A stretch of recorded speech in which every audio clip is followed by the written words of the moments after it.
It was the summit of profound symbolisms. In Panama, the country whose canal connects two oceans, the more than half a century-old divide between communist Cuba and the United States began to heal. We continue to make progress towards fulfilling our shared commitments to formally reestablish diplomatic relations. And I've called on Congress to begin working to lift the embargo that's been in place for decades. Immediately after, Cuba's president recalled U.S. attempts to overthrow his government as he addressed all of his hemispheric peers for the first time since the 1959 Cuban Revolution.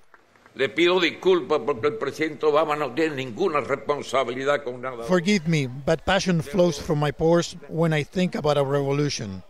I apologize to President Obama, who is not to blame for events during presidents before him.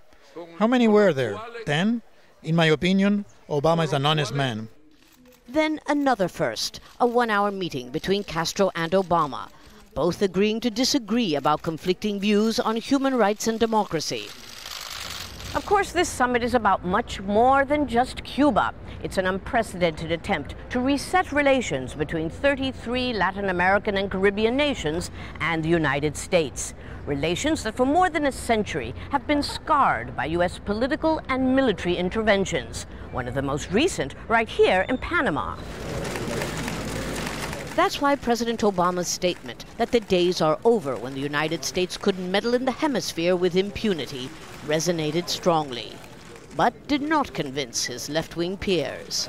Continúan los ilegales intervencionismos. The illegal U.S. interventions continue. Just weeks ago, the State Department asked Congress to finance free press, democracy and human rights in countries like Venezuela, Cuba and Nicaragua. Still, the significance of what transpired here cannot be understated. Cuba's return to the fold removes a thorn that has hindered cooperation in a hemisphere that represents 40% of the world's GDP. Clearly, the differences between the United States and Cuba have not disappeared. Only perhaps the method that they will use from now on to confront them. Lucia Newman, Al Jazeera, Panama City, Panama.